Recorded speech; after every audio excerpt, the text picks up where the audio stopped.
Well, we haven't touched on Otto Warmbier in a while. Oh. Yeah, really, really sad stuff. He's since passed away. Of course, he was the student in North Korea that was sentenced to 15 years hard labor, and they say they sent him home early in a coma. So the Washington Post reports that the University of Delaware has cut ties with an adjunct professor who suggested that Otto Warmbier, the American student who died in Korea, was a clueless white male who, quote, got exactly what he deserved. Warmbier, a 22-year-old from University of West Virginia, was traveling there. He was arrested in 2016, allegedly stealing a propaganda poster from a hotel, and they had kind of a sham trial. He was sentenced to hard labor for hostile acts. Warmbier died of unknown causes on June 19th, a week after he was returned to the United States. They said botulism, but that didn't add up. Days later, in a now deleted post from her Facebook account, she wrote, Warmbier was, quote, typically of the mindset of a lot of young, white, rich, clueless males who come into my class. These are the same kids who cry about their grades because they didn't think they'd really have to read and study the material to get a good grade. His parents ultimately are to blame for his growing up thinking he could get away with whatever he wanted.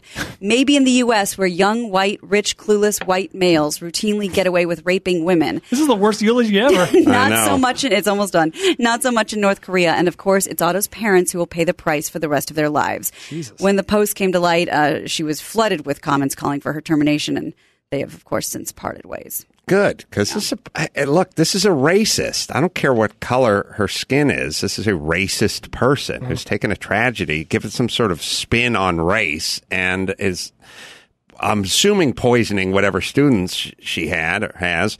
There was an article. Now, this is before Warmbier died. This is just when he was being held. The trial had went down.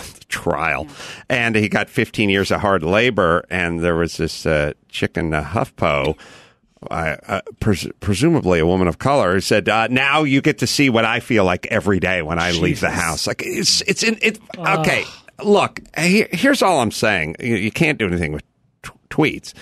Does HuffPo not have editors? Like I get when people go, well, that's her opinion. I know, but if it's insane, right? If it's an insane opinion, doesn't have to. Even if the filter, it doesn't have to be cheesecloth. It could be screens with gaping 6-inch holes in it where cod could go without touching a scale on each side of the screen. But some filter at HuffPo, like when you see this article.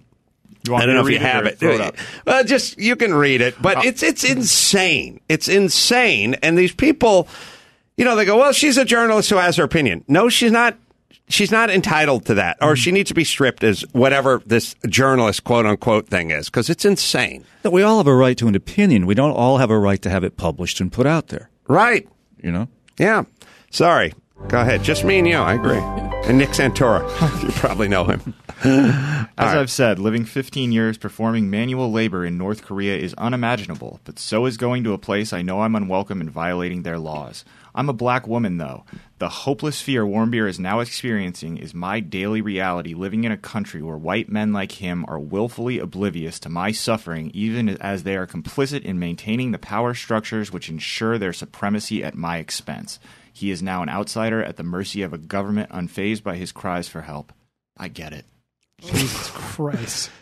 What happened? Is there nobody who has a desk where you have to lay this trash on it, who has to give it just a cursory look and go, sorry, queen of nut jobs, we can't print this. It doesn't make sense. And by the way, we're going to do you a huge favor and not print this.